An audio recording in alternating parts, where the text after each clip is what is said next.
Hello guys, मैं मीनाक्षी और आज हम बात करेंगे इंटेलिजेंस यानी बुद्धि की बात करेंगे। और ये चैप्टर मैंने एक बार करवा भी दिया इसके टाइप वगैरह, लेकिन आज हम दोबारा से इसके डिस्कशन करेंगे। और साथ में ही ये वीडियो इम्पोर्टेंट सी टेट के लिए भी उतनी ही है, बाकी जो स्टेट टेट है उनके लिए। और इस वीडियो में हम थ्योरीज़ की बात करेंगे, जो इंटेलिजेंस की थ्योरीज़ हैं उनके बारे में बात करेंगे। तो लेट्स स्टार्ट। और एंड में जाके हम जो एच पी टेट के प्रीवियस क्वेश्चन जो आ चुके हैं इंटेलिजेंस से रिलेटेड उनके बारे में बात करेंगे। तो स्टार्ट करते हैं।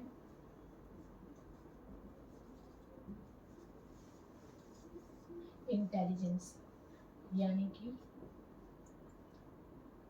बुद्धि। बेसिकली माना जाए तो ये इंटेलिजेंस होती क्या है? तो इंटेलिजेंस वो होती है जब कोई इंसान जो है किसी भी वातावरण या कहीं भी परिस्थिति में, किसी भी तरह की परिस्थिति में क्या कर लेता है, अडेप्ट कर लेता है उसको, या उसके साथ समायोजन कर लेता है, उस सिचुएशन के अकॉर्डिंग ढल जाता है, या उसकी तरह कुछ भी चीज़ों को बहुत अच्छी तरह से समझने की कोशिश करता है, समझ बना लेता है धीरे धीरे हर चीज़ों के, और हर परिस्थिति में जो है अपने इंटेलिजेंस का यूज़ करता है। ठीक है, तो इंटेलिजेंस जो है एक तरह का सीखने की योग्यता भी है, एबिलिटी है हमारी एक सीखने की, ठीक है, लर्न करने की। और साथ में हम तरह तरह के जो है तर्क करते हैं, अलग अलग तरह की थिंकिंग होती है हमारी, आर्ग्यूमेंट्स करते हैं कई बार। तो ये सब इंटेलिजेंस के तौर पे आते हैं। साथ में हम जो है हेरिडिटली जो होते हैं, कुछ हमें पाए जाते हैं इंटेलिजेंस के गुण, कुछ इन्वायरमेंट से हम प्राप्त करते हैं कुछ। ठीक है, तो इंटेलिजेंस बेसिकली आप सबको पता है, इसमें कंफ्यूजन नहीं है। इंटेलिजेंस का जो फादर माने जाते हैं वो माने जाते हैं बिने को माना जाता है। ठीक है, अल्फ्रेड बिने को, अल्फ्रेड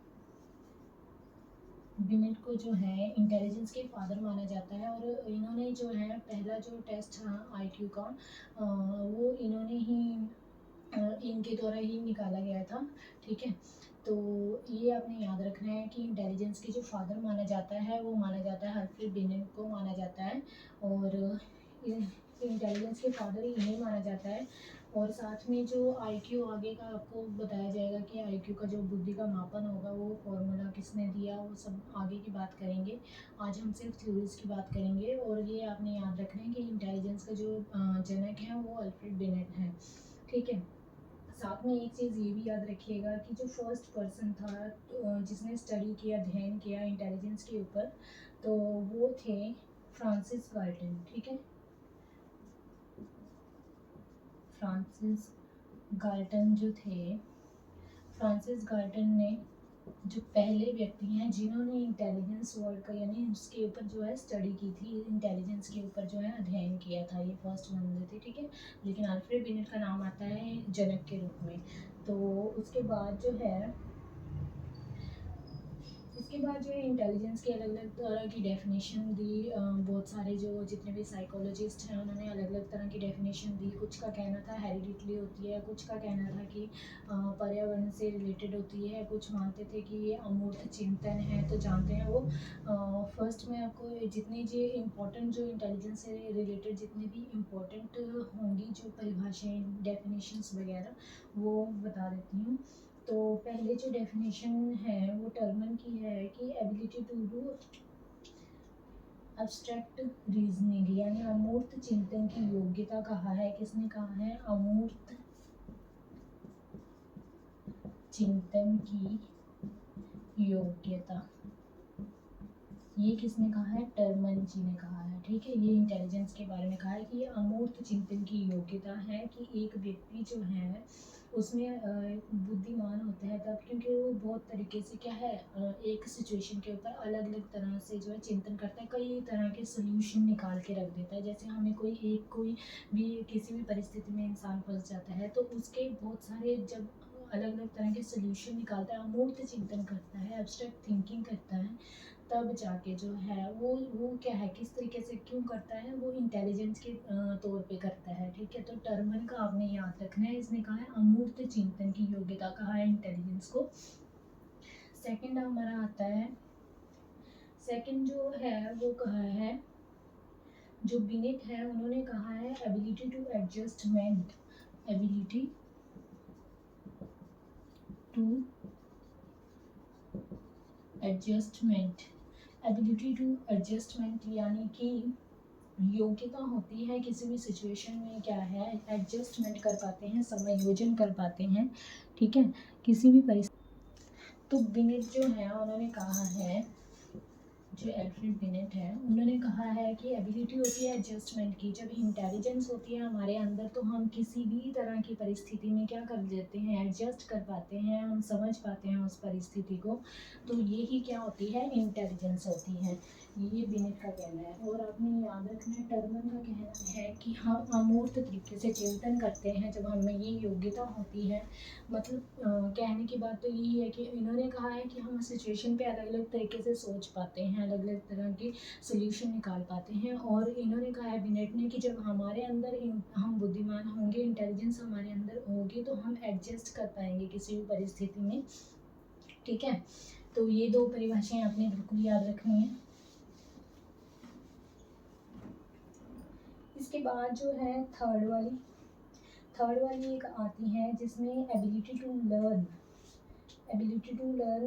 जिसमें जो है इंटेलिजेंस की दो फैक्टर बताए गए हैं, जी फैक्टर और एस फैक्टर। ये तो आप सबको पता होगा, ये स्पियरमैन ने दिया था, ठीक है। तो बेसिकली आपने याद रखनी है टर्मन की और बिनेट की याद रखनी है।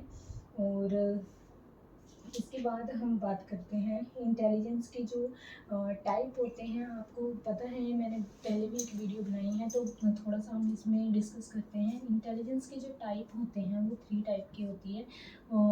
जो वन है वो होती है सोशल इंटेलिजेंस। सोशल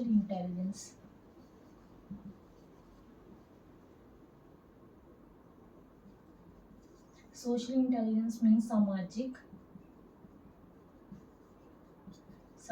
बुद्धि, ठीक है। सामाजिक बुद्धि यानी कि वो इंटेलिजेंस जिसमें इंसान क्या करता है, लोगों के साथ क्या है, उनको समझता है, उनकी बातों को अच्छी तरह से समझता है और अपने आप को भी उनके सामने जो है प्रेजेंट कर पाता है, सोशली जो है प्रेजेंट कर पाता है। तो इसके एग्जांपल जैसे आ जाते हैं, नेता वगैरह होते हैं, जो बहुत सारे बिजनेसमैन ले लीजिए, वो सारे होते हैं। तो सोशल इंटेलिजेंस में क्या हो गया, जैसे सोशल वर्कर्स हो गए जैसे, तो वो सारे क्या है, उनमें क्या पाई जाती है, सोशल इंटेलिजेंस पाई जाती है, ठीक है। सोशल इंटेलिजेंस में ये सब आ जाते हैं, नेता व्यवसायी हो गए, या जितने भी सोशल वर्कर्स हो गए, वो सारे जो एक दूसरे को मतलब पीपल समझ सकते हैं, कम्युनिकेट अच्छे से कर पाते हैं, ठीक है। और दूसरे तरीके की जो बुद्धि होती है वो होती है अब्स्ट्रैक्ट यानी कि अमूर्त। वही जो टर्मन ने कहा था, अमूर्त बुद्धि यानी कि उसमें क्या है कि कोई भी परिस्थिति है, उसमें अलग अलग, एक परिस्थिति है, एक सिचुएशन में इंसान फंस गया तो उसमें जो है इंसान कई तरीके के सोल्यूशन निकालेगा, हज़ारों सोल्यूशन निकालेगा उस परिस्थिति से निकलने के लिए, ठीक है। तो मतलब कि थिंकिंग करेगा, अब्स्ट्रैक्ट थिंकिंग करेगा, ठीक है। तो अलग अलग तरह के जो है तरीके से वो उस पे चिंतन करेगा उस चीज़ के ऊपर। तो ये हमारी एब्स्ट्रैक्ट थिंकिंग होती है, जिसमें आप ये ले लीजिए कि एबिलिटी होती है संख्याओं को, शब्दों को, अक्षरों को जो है समझने की, ठीक है। साथ में ही तो इसके एग्जांपल जो होंगे, फिलोसफर भी होंगे, दार्शनिक वगैरह, ये सब एग्जांपल होंगे। तो उसके बाद जो हमारी थर्ड इंटेलिजेंस आती है वो कंक्रीट। इसमें जो है, इस इंटेलिजेंस में यानी कि एक मिनट साफ तरीके से लिख देते हैं। जो थर्ड वाली इंटेलिजेंस का टाइप है वो है कंक्रीट इंटेलिजेंस, यानी कि इस इंटेलिजेंस को जो है कहा जाता है स्थूल बुद्धि, यांत्रिक बुद्धि भी कहा जाता है इसे, यांत्रिक बुद्धि, ठीक है। इंटेलिजेंस को इसको यांत्रिक बुद्धि भी कहा जाता है और साथ में मूर्त बुद्धि भी कहा जाता है। इसमें आप ये समझ लीजिए कि कोई चीज़ हमारे सामने पड़ी है, हुई है, कोई भी यांत्रिक तौर पे, या कोई मशीन पड़ी है, या कोई भी ऐसी चीज़ जो हमें दिखाई देती है, ठीक है। तो हमने उस चीज़ के ऊपर जो है, उस चीज़ के अकॉर्डिंग हम सोचते हैं। जैसे कि आपको सोच लीजिए कि कोई आपको एक खाली रूम दे दिया गया है, ठीक है, खाली रूम दे दिए गए और आपको बता रहे हैं कि इस रूम में आपने सारी एडजस्टमेंट करनी है, तो आप लोग जो है उस चीज़ पे जो क्या करेंगे, उस रूम के अकॉर्डिंग आप वो सारा मतलब सोचेंगे कि यहाँ पे अलमारी आ गई, यहाँ पे बेड आ गया, मतलब उस पूरा एक स्ट्रक्चर बनाएंगे। उस तरह की जो बुद्धि का, इंटेलिजेंस का यूज़ करते हैं। साथ में मैकेनिकल जो होंगे यूज़ करते हैं अपनी इंटेलिजेंस का। इंजीनियर होंगे, मैकेनिक होंगे, प्लम्बर होंगे, मतलब जो चीज़ों को देख के समझ के उसके ठीक करते हैं। प्लम्बर वगैरह जो होंगे, जो मशीन, अब मान लीजिए कि कोई एक मशीन है वो ख़राब हो गई है, आप उसको लेके शॉप पे जाते हो, ठीक है, एक मैकेनिक के पास चले जाते हो, तो वो उस मशीन को देखेगा और उसके पार्ट को देखेगा कि कौन से पार्ट में ख़राबी है, तो उस पार्ट को इस तरीके से ठीक करना है, ठीक है। तो उसमें क्या आई इंटेलिजेंस, यानी कि उसने चीज़ों को देख के उसको ठीक किया, ठीक है, तो वो इंटेलिजेंस उसमें आई, मतलब वो इंटेलिजेंस उसने चीज़ों को देख के जो है उस इंटेलिजेंस का यूज़ किया, अपने इस इंटेलिजेंस का यूज़ किया कि यहाँ पे इस चीज़ से ये ठीक हो जाएगी। तो इस तरह की जो इंटेलिजेंस है वो आती है कंक्रीट इंटेलिजेंस में। आई होप कि आप समझ गए होंगे।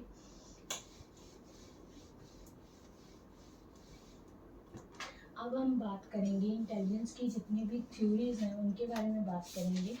तो ये थ्योरीज बहुत ज़्यादा इम्पोर्टेंट है, और सबसे ज़्यादा इम्पोर्टेंट इन थ्योरीज का है जो है वो है कि आपको नाम याद रखने हैं कि कौन सी थ्योरी को किसने प्रतिपादित किया या कौन है उसके जो फादर माने जाते हैं उस थ्योरी के। तो बात करते हैं थ्योरीज ऑफ इंटेलिजेंस, ठीक है। तो फर्स्ट थ्योरी जो हमारी आती है, जो बिने जी ने दी हुई है, ठीक है, जो फर्स्ट थ्योरी आती है उसे कहते हैं यूनिफैक्टर थ्योरी। यूनिफैक्टर थ्योरी, यानी कि इसे हिंदी में कहते हैं एक कारक सिद्धांत। एक कारक सिद्धांत। अब इसका आपने एक कारक सिद्धांत के प्रतिपादक पूछ लिए जाते हैं। जो टैट होते हैं, स्टेट वाइज जो टैट होते हैं उसमें डीपली इतना नहीं कई बार पूछते हैं, उसमें ज़्यादातर यही पूछ लेते हैं कि इसके प्रतिपादक कौन है। तो आपने वो याद रखना है। जो एक कारक सिद्धांत है, जो पहला फर्स्ट कारक सिद्धांत है, आपको ऐसे याद रखना है कि जो इंटेलिजेंस के फादर हैं वो कौन है, अल्फ्रेड बिनेट।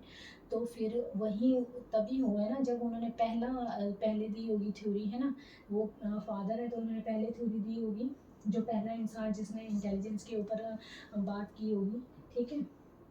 तो अ, ये जो एक कारक सिद्धांत है इसको कहा जाता है एक एकल कारक सिद्धांत भी कहा जाता है, सिंगल फैक्टर भी कहा जाता है इसको, सिंगल फैक्टर भी कहा जाता है, तो नाम से कंफ्यूजन नहीं होना है।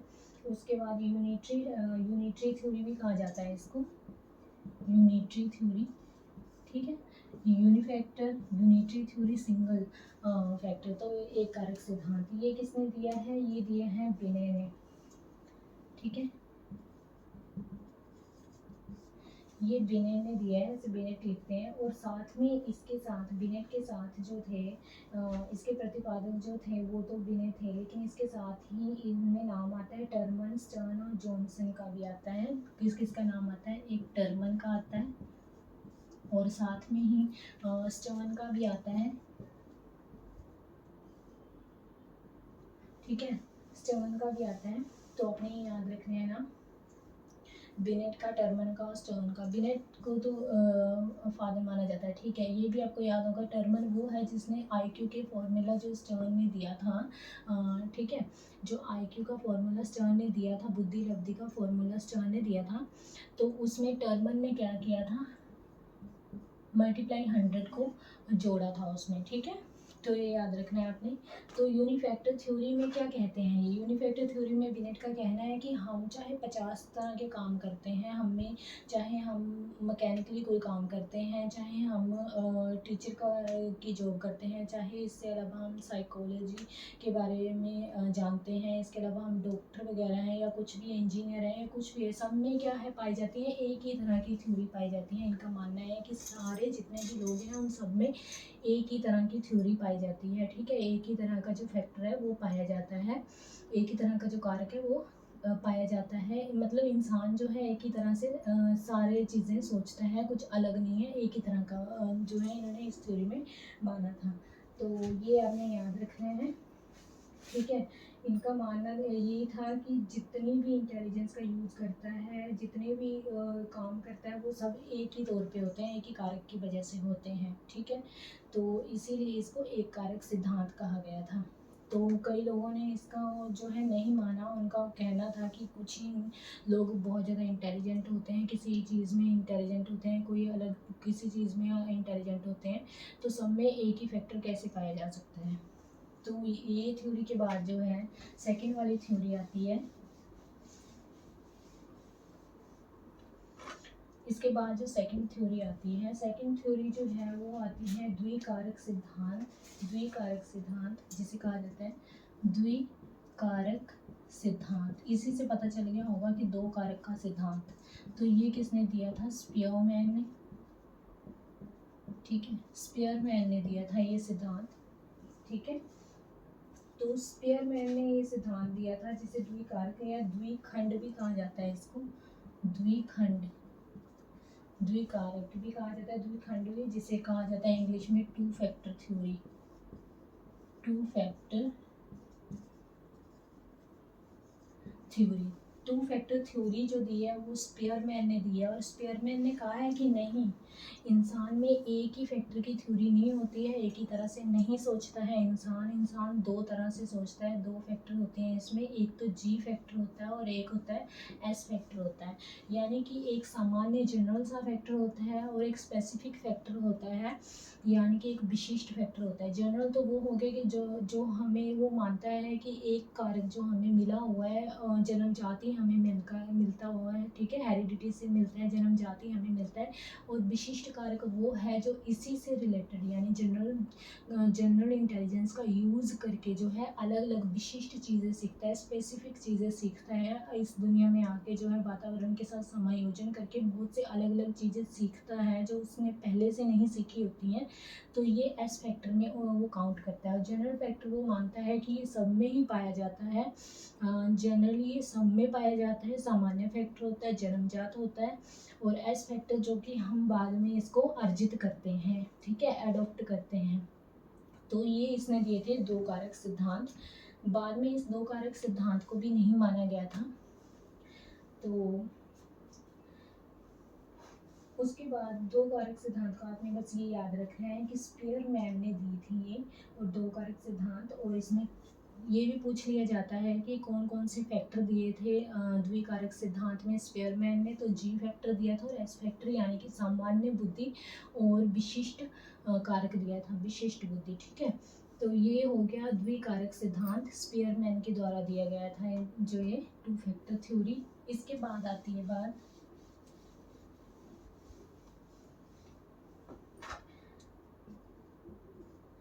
थर्ड। अब इसके बाद बात आती है,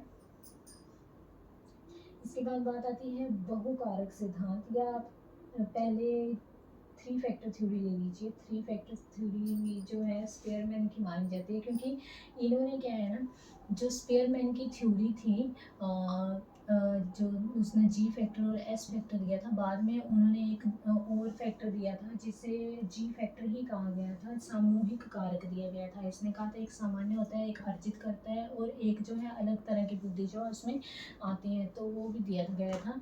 लेकिन अभी इसका इतना पूछते नहीं है। तीसरा आप ये याद रखिएगा, multiple multiple multiple factor theory. Multiple factor theory यानी कि बहुकारक सिद्धांत। बहुकारक सिद्धांत, बहुकारक सिद्धांत यानी बहुकारक इंटेलिजेंस ले लीजिए, ठीक है। इसको अलग से दो नामों से भी पुकारा जाता है। एक तो पुकारा जाता है बुद्धि का परमाणु सिद्धांत, ठीक है, एक परमाणु सिद्धांत, बुद्धि का परमाणु सिद्धांत के नाम से भी जाना जाता है इसे, ठीक है। और एक माना जाता है इसको सैंड थ्योरी ऑफ इंटेलिजेंस, ठीक है, सैंड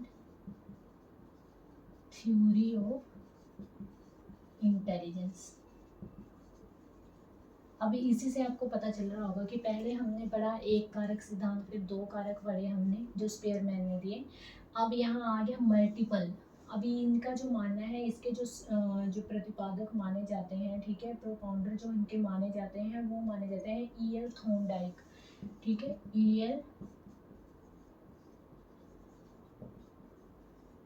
E.L. थॉर्नडाइक जो है इसके माने जाते हैं, प्रतिपादक माने जाते हैं। तो इनका क्या मानना था, इन्होंने कहा कि नहीं, इंटेलिजेंस ना एक कारक होती है ना दो कारक होते हैं, इंटेलिजेंस क्या होती है, बहुकारक होती है, बहुत सारे कारक होते हैं इंटेलिजेंस में जो मिलके जो है इंटेलिजेंस का काम करता है। जैसे कि इस सिद्धांत में कई कारकों को माना गया है कि एक इंसान के अंदर बहुत सारे कारक होते हैं और ये सारे कारक आपस में जो क्या होते हैं, इंडिपेंडेंट होते हैं, ठीक है, इंडिपेंडेंट होते हैं। इसने कहा था कि एक इंसान के अंदर एक कारक नहीं होता है, बहुत सारे मल्टीपल कारक होते हैं जिससे वो अलग अलग चीज़ें करता है, ठीक है, हर अलग अलग तरह की जो इंटेलिजेंस का यूज़ करता है, तो उसमें बहुत सारे ही कारक होते हैं, बहुत सारी इंटेलिजेंस होती है अलग अलग काम करने की। तो बोलते हैं कि मैं नहीं मानता कि एक या दो तरह की इंटेलिजेंस होते हैं, एक या दो तरह के फैक्टर होते हैं। तो इन्होंने मल्टीपल फैक्टर दिया, यानी कि उनका कहना था कि ये मल्टीपल फैक्टर जो हैं बहुत सारे होते हैं, बहुत सारे कारक होते हैं इंसान के अंदर, लेकिन ये आपस में क्या है, इंडिपेंडेंट है, यानी स्वतंत्र है। आपस में ये सारे कारक क्या हैं, स्वतंत्र हैं। आपको आपने जो मेन याद रखना है, आपने यही याद रखना है कि मल्टीपल फैक्टर थ्योरी जो है किसने दी है, E.L. थॉर्नडाइक ने, ठीक है। यहाँ मल्टीपल फैक्टर की बात हो रही है। आगे मैं ये सारे ही थ्योरीज आपको एक लाइन में लिख के इनके प्रतिपादक में लिखूंगी ताकि आपको कन्फ्यूजन ना हो कोई भी, ठीक है। ये होगी मल्टीपल फैक्टर थ्योरी, ये होगी थॉर्नडाइक की।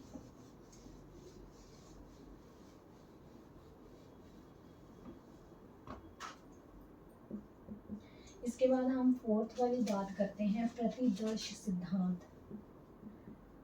प्रतिदर्श, ठीक है, प्रतिदर्श सिद्धांत।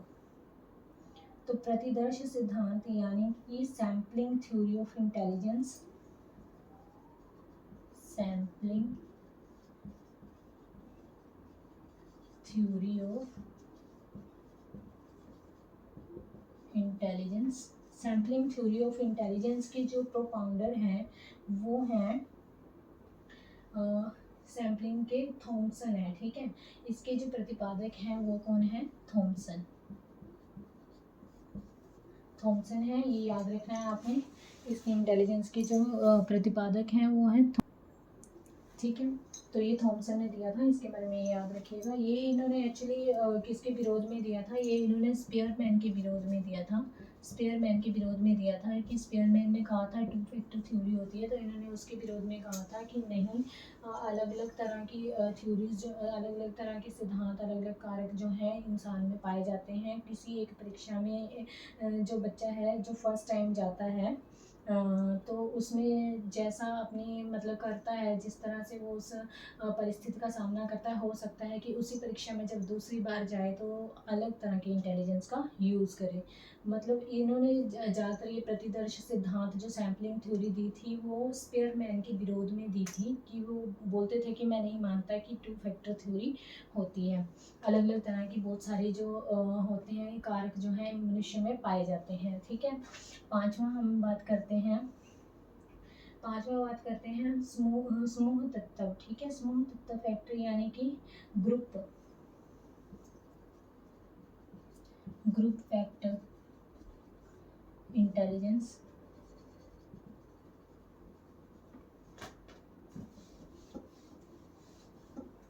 तो ये ग्रुप फैक्टर इंटेलिजेंस क्या है, ठीक है, ये है समूह कारक। समूह कारक कहा जाता है जिसे, समूह कारक सिद्धांत। ग्रुप से पता चल रहा है समूह। एक आपने पहले पढ़ी मल्टीपल फैक्टर जिसमें बहुत सारे कारक पाए जाते हैं, एक आ गया अब ग्रुप फैक्टर, ठीक है। ग्रुप फैक्टर में इनका कहना है कि एक, जैसे एक इंसान में इंटेलिजेंस पाई जाती है, अलग अलग तरह की बहुत सारी इंटेलिजेंस पाई जाती हैं जो एक दूसरे के साथ के ग्रुप की तरह काम करते हैं, एक ग्रुप की तरह जो है ये सारे फैक्टर आपस में क्या है, तालमेल बना के काम करते हैं, ठीक है। तो इसके जो प्रतिपादक थे वो लुईस थॉम्सन थे, ठीक है, लुईस थर्स्टन, ठीक है। तो आपने ये याद रखना है, जो मल्टीपल जो कारक दिए गए थे, जो मल्टीपल कारक दिए गए थे यानी कि बहु कारक सिद्धांत दिए गए थे, वो थॉर्नडाइक ने दिया था। थ से दोनों का नाम है। और जो समूह यानी कि ग्रुप फैक्टर थ्योरी जो दी है वो थर्स्टन ने दी है। लुईस थर्स्टन ने ग्रुप फैक्टर थ्योरी दी है। ठीक है, थर्स्टन ने माना था कि बुद्धि जो है वो 7 प्राथमिक मानसिक योग्यताएं, कितनी मानसिक योग्यताएं पाई जाती है, समूह कितने पाए जाते हैं, 7 फैक्टर माना था इन्होंने। 7 तरह की जो इंटेलिजेंस है, 7 प्राइमरी मेंटल एबिलिटीज जो हैं वो पाई जाती हैं किसमें, एक इंसान में जो है पाई जाती हैं। कितनी तरह की, 7 तरह की इंटेलिजेंस जो है शामिल होती हैं। और ये भी एक दूसरे से क्या होती हैं, स्वतंत्र होती हैं। तो थॉर्नडाइक ने भी क्या कहा था कि ये भी एक दूसरे से क्या होती हैं, स्वतंत्र होती हैं। ठीक है, और जिसमें आ जाती हैं 7 तरह की, एक तो होगी मेमोरी होगी, या फिर आंकिक क्षमता होगी, न्यूमेरिकल होगी, वर्बल होगी। ठीक है, तो अलग अलग तरह की जो है ये थ्योरीज जो है समूह कारक सिद्धांत में जो है पाई जाती हैं। ठीक है, आपने मीनिंग याद रखना है कि इसके जो प्रतिपादक है वो कौन है, थर्स्टन। ठीक है, तो इसके बाद जो 8 वाली बात करते हैं हम, 8 वाली जो बात करते हैं वो है गिलफोर्ड का सिद्धांत। और समूह तत्व में उन्होंने बेसिकली तो पहले बात की थी, 13 कारक बताए थे समूह फैक्टर में जो है, लेकिन बाद में उन्होंने क्या है, वर्तमान में उसको 7 कारक में ही डिफाइन किया है, 7 कारक ही बताए हैं। ठीक है, ये भी याद रखना है। आगे आ जाता है गिलफोर्ड का सिद्धांत।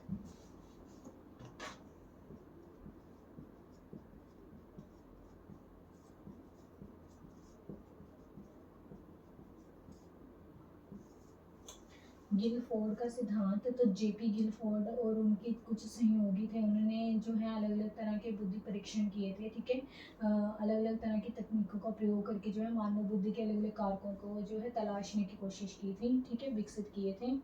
तो जो गिलफोर्ड का सिद्धांत है वो गिलफोर्ड ने, तो इस सिद्धांत को जो है एक कहा जाता है स्ट्रक्चर ऑफ इंटेलिजेंस मॉडल, बुद्धि की संरचना मॉडल, बुद्धि की संरचना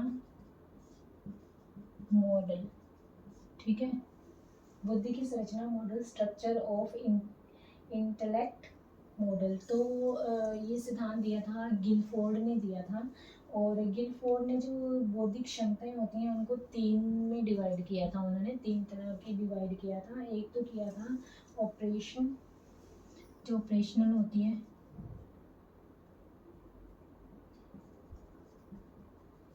ठीक है, ऑपरेशनल में जो है इन्होंने सक्रिय कहा जाता है, जैसे बेसिकली ऑपरेशन का इतना वो नहीं है, लेकिन आप हिंदी में इसे याद रखिएगा। अभी इंग्लिश में शायद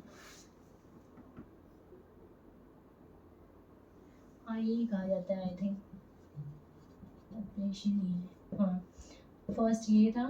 और जो सेकंड है, सेकंड कहा जाता है विषय वस्तु, विषय वस्तु।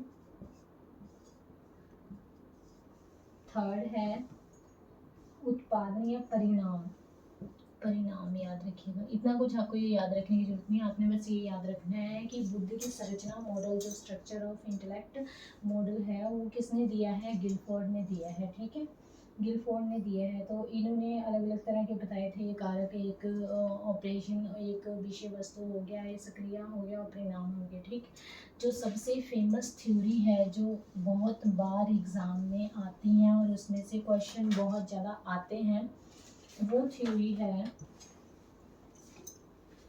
जिसमें से बहुत ज़्यादा क्वेश्चन आते हैं, तो वो थ्योरी है मल्टीपल इंटेलिजेंस की, थ्योरी ऑफ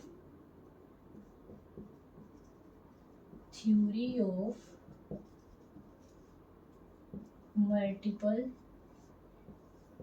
इंटेलिजेंस।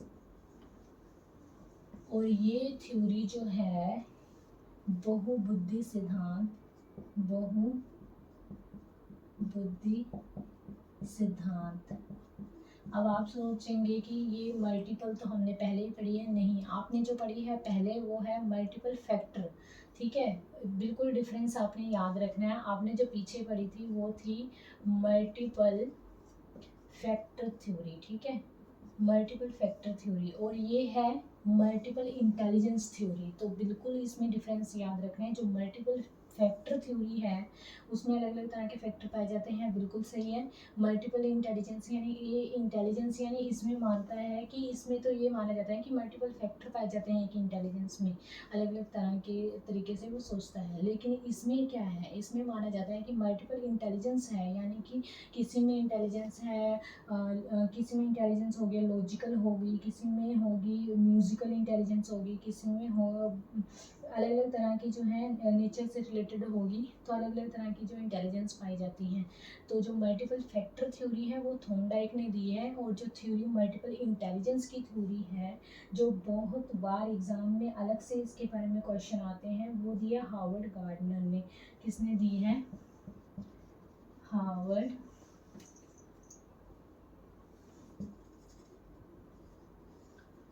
गार्डनर ने ये थ्योरी दी है, और बिल्कुल ये याद रखनी है आपने, ठीक है। हार्वर्ड गार्डनर ने ये थ्योरी दी है। तो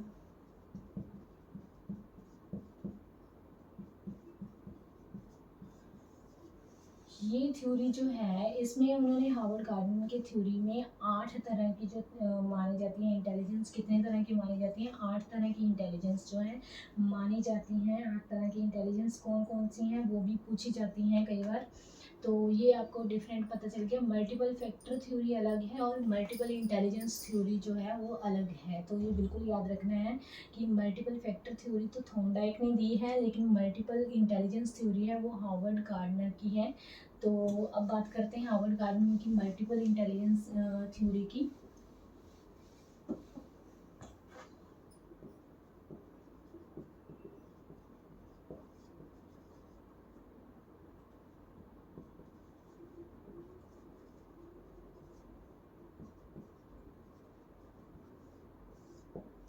मल्टीपल इंटेलिजेंस थ्योरी जो किसने दी है? हार्वर्ड गार्डनर ने दी है। और ये कितने तरह की बताई है? 8 तरह की बताई है, जिसमें से पहला जो फर्स्ट उसने बताई है, फर्स्ट जो उसने बताई है वो बताई है लॉजिकल, ठीक है, लॉजिकल मैथमेटिकल, ठीक है, लॉजिकल मैथमेटिकल थ्योरी बताई है, जिसे कि तर्कपूर्ण गणितीय इंटेलिजेंस, ठीक है। तो ये बेसिकली लॉजिकल मैथमेटिकल इंटेलिजेंस किन लोगों में पाई जाती हैं? उन्हीं में पाई जाती हैं जो कि गणित में जो है बहुत ज़्यादा बेस्ट होते हैं, जो गणित में एबिलिटी होती है उनमें रीजनिंग की, सॉल्व मैथमेटिकल्स प्रॉब्लम की, ठीक है। कौन कौन सी? एक तो हुई उनमें सॉल्व कर पाते हैं मैथमेटिकल्स की जितनी प्रॉब्लम्स होती हैं, वो हो गया। इसके बाद रिकॉग्नाइज कर पाते हैं अलग अलग तरह की जो अंक जो होते हैं, अंकों को पहचानने की क्षमता होती है। तो ये ज़्यादातर किस में पाई जाती हैं? एक तो गणितज्ञ होते हैं उनमें ये थ्योरी पाई जाएगी। गणितज्ञ में अगर आपको पूछना है कि गणितज्ञ में कौन सी थ्योरी पाई जाएगी, तो वो लॉजिकल मैथमेटिकल थ्योरी पाई जाएगी, ठीक है।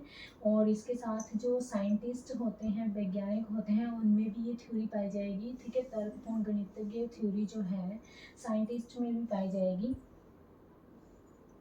तो वैज्ञानिक में भी ये थ्योरी पाई जाएगी। तो बेसिकली आपको पता लग गया होगा कि लॉजिकल मैथमेटिक थ्योरी किन लोगों में पाई जाती हैं, जिनमें जो है गणित के प्रति जो है गणित की बहुत सारी रीजन करने की, तर्क करने की जो है क्षमता होती है, एबिलिटी होती है, तो ये उनमें पाई जाती हैं। दूसरा बात करते हैं, दूसरी जो थ्योरी है, दूसरी जो इंटेलिजेंस है जो इन्होंने बात की है, दूसरी इंटेलिजेंस की बात की है भाषाई बुद्धि। ठीक है,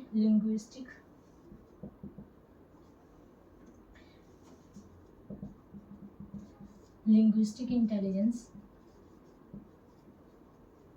तो ये किन में पाई जाती हैं, ये होती क्या है, भाषाई बुद्धि क्या होती है, जिसमें क्या है भाषा के प्रति जो है, लैंग्वेज के प्रति जो है सेंसिटिव होते हैं, लैंग्वेज को बहुत अच्छे तरीके से यूज़ कर पाते हैं बहुत तरीके से, ठीक है।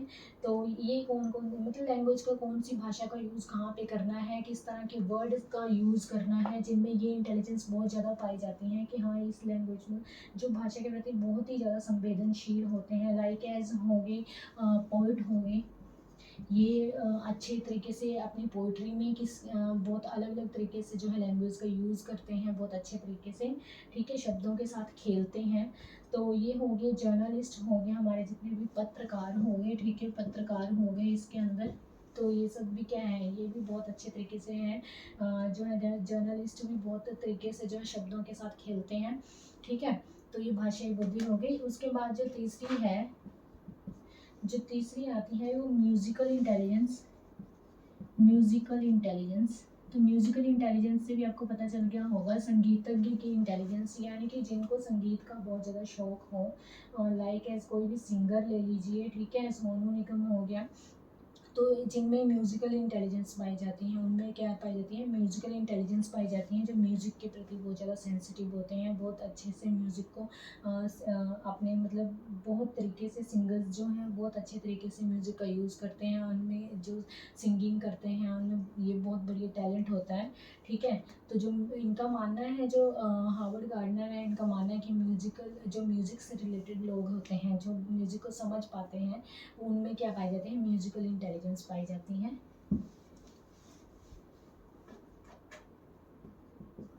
फोर्थ वाला जो आ गया वो स्पेशल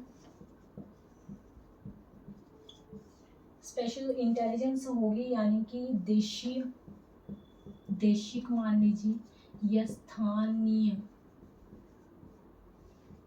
इंटेलिजेंस मान लीजिए, ये वो लोग होते हैं, ये उनमें पाई जाती हैं कि ये किसी चीज़ को देख के ही उसके बारे में क्या है, किसी चीज़ को देखते हैं और उसके प्रति जो है एक मॉडल सा तैयार कर देते हैं। देखिए, आप जब किसी भी ज़मीन का वगैरह कुछ भी लेके जाते हैं, नक्शा वगैरह बनाते हैं, तो आपको सिर्फ उनको जो है वो अपनी दिखाना होता है कि इस ज़मीन पे जो है कुछ नक्शा वगैरह तैयार करके हमें दे दीजिए, तो वो बहुत अच्छे तरीके से जो उस ज़मीन पर कहाँ पे बेडरूम होगा, कहाँ पे किचन होगा, ये सब तरीके से अपने तरीके से देख के जो है एक बहुत बढ़िया घर का जो है नक्शा तैयार कर देते हैं, ठीक है। तो उनको क्या है, स्थान की जो है बहुत ज़्यादा स्थानीय उनमें क्या पाई जाती है, स्पेशल उनमें इंटेलिजेंस पाई जाती है, ठीक है, उनमें स्पेशल इंटेलिजेंस पाई जा रही है, जिनमें एबिलिटी होती है क्रिएट करने की, विजुअल इमेजेस जितने भी हैं वो सामने किसी चीज़ को देखते हैं और उस तरीके से जो है बहुत अपनी इंटेलिजेंस का यूज़ करते हैं और वहाँ पे बहुत अच्छी अच्छी चीज़ें जो है बना देते हैं, ठीक है।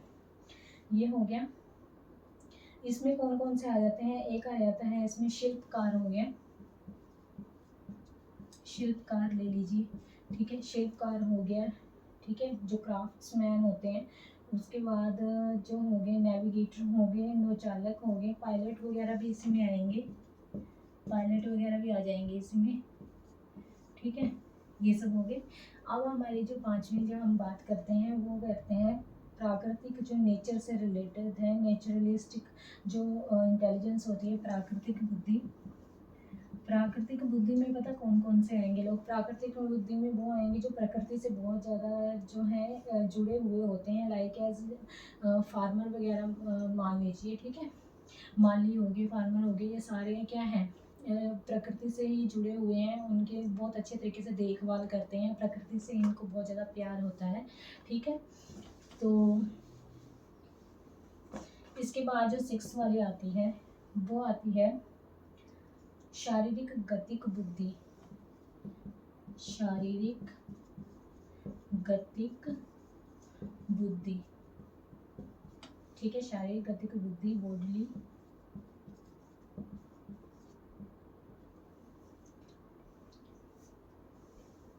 ठीक है।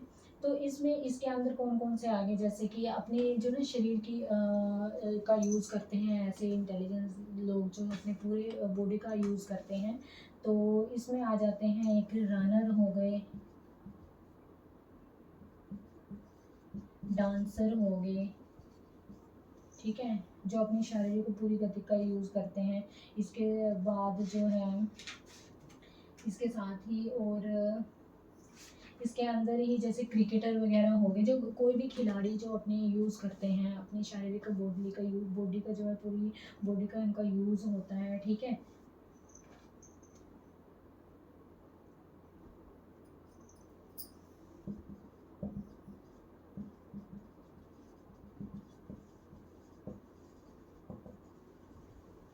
बॉडीली किनेस्थेटिक इंटेलिजेंस, तो इसके अंदर वो लोग आते हैं जो अपनी पूरी बॉडी का यूज़ करते हैं, लाइक एज डांसर देख लीजिए, अपनी पूरी बॉडी का यूज़ करते हैं, बहुत अच्छा सा जो है डांस करते हैं, रनर हो गए, रनिंग करते हैं वगैरह वो सब, ठीक है। ये सब हो गए, बॉक्सिंग वगैरह जो करते हैं वो भी आ जाएंगे। तो ये हो गया। इसके बाद अब बात करते हैं 7 की।